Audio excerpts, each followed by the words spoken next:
ಒಂದೇ ಭಾರತ ಮಾತೆ.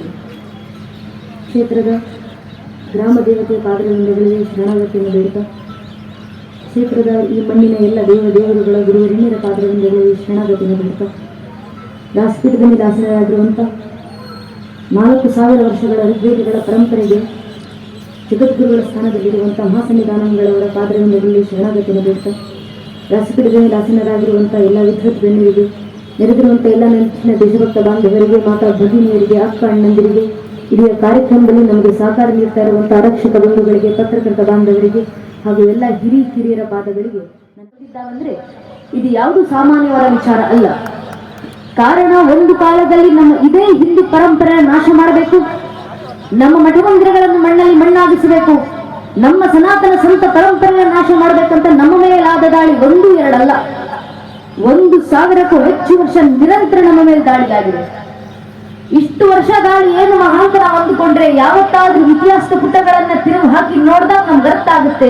ಇದೇ ಜಗತ್ತಿನಲ್ಲಿ ಪ್ರಾಚೀನ ಅಂತ ಕರೆಸ್ಕೊಂಡಂತ 35 ಜನಾಂಗಗಳಿದ್ದಲ್ಲ, ಎಲ್ಲವೂ ಆ ಪ್ರಾಚೀನ ಜನಾಂಗಗಳು.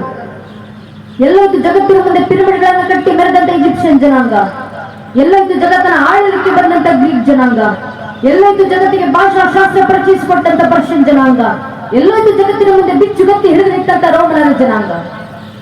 ಜಗತ್ತಿನಲ್ಲಿ ಪ್ರಾಚೀನ ಅಂತ ಕರೆಸ್ಕೊಂಡಂತ 35ಕ್ಕೂ ಹೆಚ್ಚು ಜನಾಂಗಗಳು ಅಲ್ಪಾಯುಗಳಾಗಿ ಕಾಲಗರ್ಭ ಸೇರಿದ್ದಾವೆ.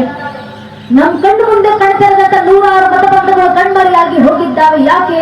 ಒಂದೇ ಒಂದು ಕಾರಣ, ತಮ್ಮ ಮೇಲಾದಂತ 10, 20, 30, 40, 50 ವರ್ಷಗಳ ಕಾಲದ ಒಂದೇ ಒಂದು ಪರಕೀಯ ಜನಾಂಗದ ದಾಳಿಯನ್ನ ತಡೆಯುವಷ್ಟು ಸಾಮರ್ಥ್ಯ ಇಲ್ಲದೆ ಆ ಪ್ರಾಚೀನ ಅಂತ ಕರೆಸ್ಕೊಂಡಂತ ಜನಾಂಗಗಳೆಲ್ಲ ಮಣ್ಣಲ್ಲಿ ಮಣ್ಣಾಗಿ ಇತಿಹಾಸ ಪುಟಗಳಿಂದ ಅಳಿಸಿ ಹೋದವು. ಆದ್ರೆ ನಮ್ಮ ಸನಾತನ ಹಿಂದೂ ಧರ್ಮದ ಮೇಲೆ 10, 20, 40, 50 ವರ್ಷ ಅಲ್ಲ, ಚರಿತ್ರೆ ಸಾಕ್ಷಿಯಾಗಿ ನಿಂತಿದೆ. 1372ಕ್ಕೂ ಹೆಚ್ಚು ವರ್ಷ ನಿರಂತರ ನಮ್ಮ ಮೇಲೆ ದಾಳಿ. ಇಷ್ಟು ವರ್ಷ ನಮ್ಮ ಮೇಲೆ ದಾಳಿ ಮಾಡುವುದು 1-2 ಜನಾಂಗದವರ, 1-2 ಪರಕೀಯ ದೇಶದವರ.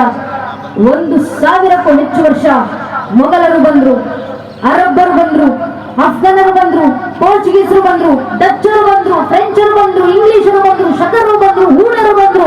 ಇವರೆಲ್ಲರೂ ಬಂದು ನಮ್ಮ ಮೇಲೆ ದಾಳಿ ಮಾಡಿದ ನಂತರವೂ ಇವತ್ತಿಗೂ ಸನಾತನ ಹಿಂದೂ ಧರ್ಮವಾಗಿ ಜೀವಂತವಾಗಿದೆ. ಜಗತ್ತಿನ 100 ಕೋಟಿ ಪೂರ್ವಿಕರ ಕತ್ತಿನ ಮೇಲಿಟ್ಟು ಈ ಕ್ಷಣ ಧರ್ಮ ಬಿಟ್ಟು ಮತಾಂತರವಾಗದಿದ್ರೆ ನಿನ್ನ ಪ್ರಾಣ ತೆಗೀತೇವೆ ಅಂತ ಕೇಳಿದಾಗ ಆ ಪೋರ್ಚುಗೀಸರ ಕತ್ತಿನ ಅಂಚಿನಲ್ಲಿ ನಿಂತಿದ್ದಂತ ನನ್ನ ನಿಮ್ಮ ಪೂರ್ವಿಕರ ಬಾಯಿಂದ ಬಂದಿದ್ದು ಒಂದೇ ಒಂದು ಉತ್ತರ, ಬೇಕಾದ್ರೆ ಈ ಕ್ಷಣ ಪ್ರಾಣ ಬಿಡ್ತೀನಿ ಆದ್ರೆ ಧರ್ಮ ಬಿಡೋದಿಲ್ಲ ಅಂತ.